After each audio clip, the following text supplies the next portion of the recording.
सभी साथियों को ओम नमः शिवाय। सोमवार का दिन भगवान शिव को समर्पित है। इस दिन व्रत और पूजा करने से भगवान शिव जल्दी प्रसन्न होते हैं और भक्त के जीवन से दुख कष्ट, धन समस्या और पारिवारिक कलह दूर करते हैं। 16 सोमवार का व्रत भगवान शिव जी को सबसे प्रिय व्रतों में से एक है। जब भक्त श्रद्धा से व्रत रखते हैं तो शिव जी उनकी मनोकामनाएं पूर्ण करते हैं। भगवान शिव जी उनकी उपासना करने से मन में स्थिरता आती है और नकारात्मकता दूर होती है। कुंवारी लड़कियां उचित जीवन साथी के लिए सोमवार का व्रत रखती हैं। विवाहित महिलाएं दाम्पत्य सौहार्द, संतान सुख और परिवार की सुख समृद्धि के लिए व्रत करती हैं। प्रिय साथियों, कथा को अंत तक अवश्य सुनें, क्योंकि यही 16 सोमवार का व्रत आपके जीवन की दशा और दिशा दोनों बदल दे। सोमवार व्रत की कृपा प्राप्त करने के लिए कमेंट में ओम नमः शिवाय अवश्य लिखें। अब प्रारंभ करते हैं 16 सोमवार व्रत की यह दिव्य कथा। बहुत समय पहले की बात है। कमलपुर नामक एक गांव में एक सुंदर युवती रहती थी, जिसका नाम था मृणलिनी। मृणलिनी नाम के अनुरूप ही कमल पुष्प की कोमल और पवित्र थी। उसकी आंखें मखलोचनी थी, जिनमें एक स्वप्न चमक थी और उसके होठों पर सदा एक मधुर लज्जापूर्ण मुस्कान खिली रहती थी। वो अपने माता पिता की एकलौती संतान थी। उसके जीवन का आधार था। गांव में हर कोई उसे पसंद करता था। उसके सरल स्वभाव के लिए, उसकी मधुर वाणी के लिए और उसके निर्मल मन के लिए समय बीता और जब मृणलिनी युवावस्था की दहलीज पर खड़ी हुई तो उसके लिए एक योग्य वर की तलाश शुरू हुई। अंततः समीप के एक गांव के प्रतिष्ठित परिवार के नवयुवक नवल किशोर के साथ उसका विवाह तय हुआ। नवल किशोर भी स्वभाव से सीधा और सरल था। विवाह बड़े धूमधाम से हुआ। मृणलिनी अपने नए घर, अपने नए जीवन के सपनों को संजोए डोली में बैठकर कमलपुर से विदा हुई। उसके हृदय में प्रेम था, आशा थी और एक खुशी भविष्य की कल्पना थी। उसने सोचा था अब जीवन भर इस पवित्र बंधन में बंधकर वह अपने पति के साथ मिलकर धर्म कर्म के पथ पर चलेगी, घर परिवार का मान बढ़ाएगी। परंतु विधाता को कुछ और ही मंजूर था। नीति का खेल बड़ा ही विचित्र होता है। किसे पता कब किस मोड़ पर जीवन का शांत सागर भयानक तूफान में बदल जाए। विवाह को अभी 6 माह भी पूरे नहीं हुए थे कि नवल किशोर के परिवार पर एक विपदा आ गई। उसकी फसल सूख गई, पशुधन को रोग लग गया और घर में अचानक ही अकाल मृत्यु का साया मंडराने लगा। अज्ञानता और अंधविश्वास ने तुरंत अपना विष फैलाया शुरू कर दिया। गांव के कुछ स्वार्थी और संकीर्ण विचार वाले लोगों ने, जो मृणलिनी की सुंदरता और सुख से ईर्ष्या करते थे, यह अफवाह फैला दी कि मृणलिनी अभागी है, कुलच्छणी है। इसके पैर पड़ते ही घर परिवार पर विपत्ति आ गई है। उन्होंने कहा, यह डायन है, इसने ही हमारे गांव का सुख छीना है। नवल किशोर का परिवार, विशेषकर उसकी मां और उसकी बड़ी बहनें, जो पहले से ही मृणलिनी के सरल स्वभाव को ढोंग समझती थी, इन बातों में आ गई। उनका प्रेम, उनका विश्वास पल भर में ही रेत की तरह बिखर गया। नवल किशोर, जो अपनी पत्नी से प्रेम करता था, पर अपनी मां और समाज के दबाव के आगे विवश था, मौन रह गया। उस बेचारे का अपना मन भीतर ही भीतर द्वंद से जूझ रहा था, पर वह कर ही क्या सकता था। मनुष्य का क्रूर प्रहार यही तो होता है। एक क्षण में किसी से प्रेम पर, किसी के अस्तित्व पर ही प्रश्न चिन्ह लगा देता है। एक दिन नवल किशोर की मां ने भरी पंचायत में मृणलिनी को अभिशाप गुनी घोषित कर दिया। उनकी कठोर वाणी ने मृणलिनी के हृदय को छलनी कर दिया। जा, तू इस घर के लिए अमंगल है, मेरा साया भी हमारे परिवार पर न पड़े। उनके शब्द वाण की तरह चुभे। मृणलिनी ने अपने पति की ओर देखा। उसकी आंखों में याचना थी, प्रेम था, विश्वास था कि वो उसका साथ देगा। पर नवल किशोर ने बस अपनी आंखें झुका ली। वो कुछ न बोल सका। उसकी मजबूरी उसके प्रेम से कहीं बड़ी हो गई थी। उसके मन में भी कष्ट था, दया थी, पर वह बता नहीं सकता था। वो विवश था। लोगों के मन में विश्वास नहीं रहा, प्रेम नहीं रहा। यह सोचकर मृणलिनी का हृदय चीख उठा। मृणलिनी का संसार बिखर गया। उसके सुहाग के सपने, उसके प्रेम के अरमान सब मिट्टी में मिल गए। रोते बिलखते, अपमान की अग्नि में जलती हुई वो अपने माता पिता के घर वापस आ गए। कमलपुर गांव में जब वह समाचार फैला तो लोगों ने पहले तो सहानुभूति दिखाई, पर धीरे धीरे उस सहानुभूति ने कानाफूसी का रूप ले लिया। फिर वही कानाफूसी मनुष्य का एक दूसरे के प्रति क्रूर व्यवहार में बदल गई। अरे सुना है, मृणलिनी तो वापस आ गई। हाँ सुना है, बड़ी अभागन है। जिस घर में जाती है विपत्ति ले आती है। बेचारी, अब क्या होगा इसका? बिना पति के इसका जीवन तो नरक हो जाएगा। कौन करेगा इससे बात? कौन अपनी बेटी बहू को इसके पास भटकने देगा? मृणलिनी के माता पिता की आंखों में आंसू सूख गए थे। वे अपनी बेटी की पीड़ा देखकर भीतर ही भीतर घुट रहे थे, पर समाज की क्रूरता के आगे वो भी लाचार थे। वो अपनी बेटी के लिए कुछ कर नहीं सकते थे, बस उसकी पीड़ा को देखते रहते थे। हृदय में कष्ट था, पर उसे बाहर बता नहीं सकते थे।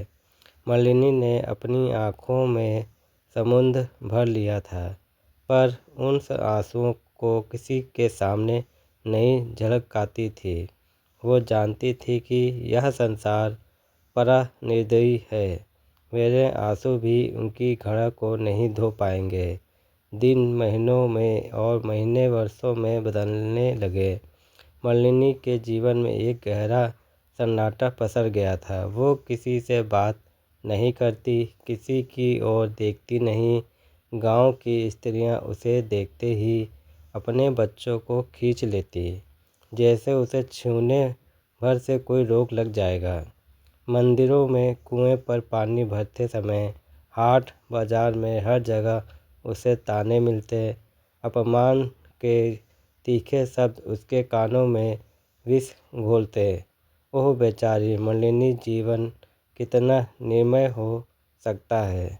उसके मन में बार बार यही विचार आता। उसका हृदय चीर चीर कर रोता था, पर उसके अपने होठ सिल गए थे। यह बेबस की पराकाष्ठा थी। एक रात पूर्णिमा की चांदनी में मृणलिनी अपने घर के आंगन में बैठी थी। उसकी आंखों से नीरव अश्रुधारा बह रही थी। उसने सोचा, क्या मेरा जीवन केवल अपमान सहने के लिए ही बना है? क्या मेरा कोई मूल नहीं? क्या मेरा अस्तित्व केवल किसी के पिता की पहचान से जुड़ा है? उसके भीतर एक तीव्र अग्नि प्रज्वलित हुई। यह अग्नि क्रोध की नहीं थी, बल्कि आत्मसम्मान को पुनः प्राप्त करने की थी। उसे याद आया, उसकी दादी अक्सर कहा करती थी, जब जीवन के सारे द्वार बंद हो जाएं तो शिव की शरण लेना। महादेव बड़े दयालु हैं, वे हर कष्ट हर लेते हैं। अगले ही दिन मृणलिनी ने एक दृढ़ निर्णय लिया। उसने शिव मंदिर जाकर पुजारी जी से पूछा, महाराज, क्या ऐसा कोई व्रत है जिससे मेरा खोया हुआ सम्मान और मेरा आत्मबल वापस आ सके? पुजारी जी ने उसकी विवशता और पीड़ा को समझा। उन्होंने कहा, बेटी, 16 सोमवार का व्रत है। यह व्रत अत्यंत पवित्र और फलदायी है। जो सच्चे मन से इसे करता है, महादेव उसकी सभी इच्छाएं पूर्ण करते हैं। मृणालिनी ने पुजारी जी को देखा। उसकी आंखों में एक नई चमक थी। मैं पति नहीं चाहती महाराज, मैं शिव से अपने लिए सम्मान और आत्मबल मांगती हूँ। मैं चाहती हूँ कि यह समाज जो मुझे कुलछड़ी कहता है, वह मुझे मेरे कर्मों से पहचाने, मेरा अस्तित्व को स्वीकार करे। और बस उसी क्षण से मृणालिनी की तपस्या आरंभ हो गई। प्रत्येक सोमवार को वो सूर्योदय से पूर्व उठती, शीतल जल से स्नान करती और पास के जंगल से बेलपत्र, धतूरा, आक के फूल चुन कर लाती। मंदिर में जाकर वह पूर्ण श्रद्धा से शिवलिंग पर जल चढ़ाती, बेलपत्र अर्पित करती और अपनी प्रार्थना करती। उसकी प्रार्थना में कोई शिकायत नहीं थी, कोई लालच नहीं था। वो केवल दया और आत्मबल मांगती थी। वो कहती, हे प्रभु महादेव, मुझे इतनी शक्ति दो कि मैं इस अपमान की अग्नि को झेल सकूं। इतनी समझ दो कि मैं अपने मार्ग से विचलित न हूँ। मुझे वह दृष्टि दो जिससे मैं अपने भीतर के प्रकाश को देख सकूं और इस संसार की क्रूरता से ऊपर उठ सकूं। वो पूरे दिन निराहार रहती, केवल संध्या को एक बार फल और दूध का सेवन करती। गांव की औरतें उसे देखकर हंसती, देखो अभागन फिर किसी पति की तलाश में व्रत कर रही है। पर मृणालिनी अब इन बातों से विचलित नहीं होती थी। उसका मन महादेव में रम गया था। उसकी आत्मा शिव के नाम पर जप करते करते शुद्ध हो रही थी। उसने अपने हृदय की सारी पीड़ा, सारा कष्ट महादेव के चरणों में रख दिया था। यह तपस्या केवल शरीर की नहीं थी, यह उसके मन की, उसकी आत्मा की शुद्धि थी। 16 सोमवार का व्रत पूर्ण हुआ। मृणालिनी को कोई चमत्कारिक घटना घटित होती नहीं दिखी, पर उसके भीतर एक अद्भुत परिवर्तन आया था। उसकी आंखों में पहले जो निर्भरता थी, वह अब एक दृढ़ संकल्प में बदल गई थी। उसके चेहरे पर एक अलौकिक शांति झलकती थी। उसे स्वयं के भीतर एक अनूठी शक्ति का अनुभव हो रहा था। यह आत्मबल ही था जिसकी उसने महादेव से याचना की थी। मृणालिनी ने अब अपने जीवन को एक नई दिशा देने का निश्चय किया। उसने अपनी पुरानी कलाओं को फिर से जीवित किया। वह बचपन से ही सिलाई कढ़ाई में निपुण थी। जड़ी बूटियों का भी उसे अच्छा ज्ञान था। उसने धीरे धीरे अपनी कला का उपयोग करना शुरू किया। पहले तो गांव की कोई महिला उसके पास नहीं आती थी, कहीं इसकी अभागन का साया हम पर न पड़ जाए सोचती थी। पर जब कोई और विकल्प नहीं मिलता या किसी की मजबूरी होती तो वे दबे पांव उसके पास आती। मृणालिनी सबकी सहायता करती, बिना किसी शिकायत या करवाहट के। वह किसी से मूल्य नहीं लेती, बस कहती, जो उचित लगे वह दे देना। एक बार गांव में एक भयानक महामारी फैली। कई बच्चे बुखार और खांसी से पीड़ित थे। गांव के वैद्य भी थक हार चुके थे। उस समय मृणालिनी ने अपनी दादी से सीखे हुए जड़ी बूटियों के ज्ञान का उपयोग किया। उसने जंगल से दुर्लभ औषधियाँ एकत्रित की और उनसे चूर्ण और काढ़ा बनाकर बच्चों को पिलाया। उसकी औषधियों से धीरे धीरे बच्चों को आराम मिलने लगा। यह देखकर गांव वालों की आंखें खुली की खुली रह गई। अरे, या तो हमारी मृणालिनी है, यह तो किसी देवी से कम नहीं। धीरे धीरे मृणालिनी का नाम दूर दूर तक फैलने लगा। लोग अपनी बीमारियों के लिए, अपने कपड़े सिलवाने के लिए और यहाँ तक कि अपने बच्चों को शिक्षा दिलवाने के लिए भी उसके पास आने लगे। मृणालिनी ने अपने घर में एक छोटी सी पाठशाला भी खोल ली, जहाँ वो गांव के बच्चों को अक्षर ज्ञान देती। उसके पास आने वालों में अब वही स्त्रियां थीं जिन्होंने कभी उसे कुलछड़िनी कहा था। अब वे सब उसके सामने हाथ जोड़कर खड़ी होती, अपनी भूल के लिए क्षमा याचना करती। हमें माफ़ कर दो मलिनी, हमने तुम्हें नहीं पहचाना, कहते उनकी आवाज़ में पश्चाताप था। हृदय में दया की भावना जागृत हो चुकी थी। गांव के पंच जो कभी उसे गांव से निकालने की बात करते थे, अब वे अपने गांव का गौरव मानने लगे। जब भी कोई समस्या आती, वे मलिनी से सलाह लेने आते। उनसे अपने आत्मबल से, अपने स्वार्थ सेवा से समाज की सोच को ही बदल दिया था। कुछ वर्षों बाद नवल किशोर, जिसका परिवार पहले से ही दरिद्रता और रोगों से जूझ रहा था, कमलपुर आया। उसने सुना था कि मलिनी ने अपनी साधना और सेवा से गांव का उद्धार किया है। जब उसने मलिनी को देखा तो वह चकित रह गया। वो वही कोमल, लज्जाशील मलिनी थी, पर अब उसके चेहरे पर एक दिव्य आभा थी। एक ऐसा तेज था जो किसी रानी में भी नहीं होता। उसने मलिनी को पहचानने का प्रयास किया, पर अब मलिनी की पहचान किसी के नाम से नहीं, बल्कि स्वयं के कर्मों से थी। नवल किशोर ने मलिनी के चरणों में गिरकर क्षमा मांगी। मुझे क्षमा कर दो मलिनी, मैं तुम्हारी कीमत नहीं समझ सका। मैंने तुम्हें उस समय छोड़ दिया जब तुम्हें मेरी सबसे ज़्यादा ज़रूरत थी। मलिनी ने उसे उठाते हुए कहा, उठो नवल किशोर, मैं तुम्हें क्षमा कर चुकी हूँ। मेरा जीवन अब किसी के प्रति द्वेष रखने के लिए नहीं है। उसने अपनी आँखों में झाँक कर देखा। नवल किशोर को अपनी मूर्खता और कायरता पर बहुत पश्चाताप हुआ। वो समझ गया कि उसने क्या खोया है। मलिनी ने नवल किशोर को वापस अपने घर नहीं बुलाया, क्योंकि उसे अब किसी सहारे की आवश्यकता नहीं थी। वह स्वतंत्र थी, सम्मानित थी और आत्मबल से भरपूर थी। महादेव ने उसे पिता तो नहीं दिया, पर एक ऐसा जीवन दिया था जिससे उसने न केवल अपना बल्कि अपने गांव का उद्धार किया।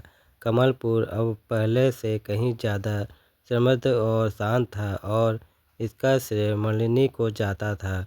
गांव के लोग उसे देवी कहने लगे थे।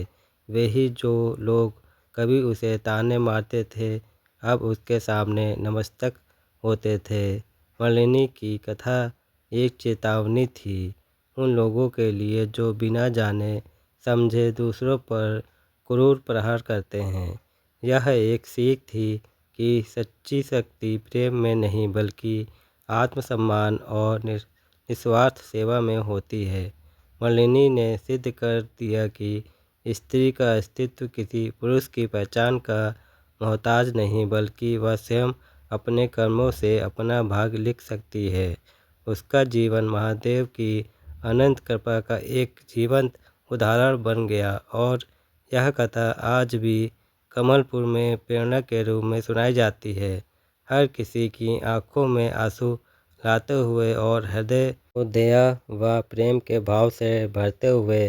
प्रिय साथियों, इस वीडियो में 16 सोमवार की पावन व्रत कथा यहीं समापन होता है। यह कामना करते हैं कि भगवान शिव की कृपा आप सभी पर बनी रहे, आपके जीवन में सदैव सुख, शांति, समृद्धि और सकारात्मक ऊर्जा का संचार होते रहे। यह विशेष दिन न केवल भक्ति भाव से भर देती है, बल्कि हमारे जीवन में एकता, प्रेम और आस्था का संदेश भी लेकर आती है। 16 सोमवार की व्रत कथा को सुनने के लिए हृदय से धन्यवाद। कृपया अपने विचार और अनुभव कमेंट में अवश्य साझा करें। ओम नमः शिवाय। ओम नमः शिवाय।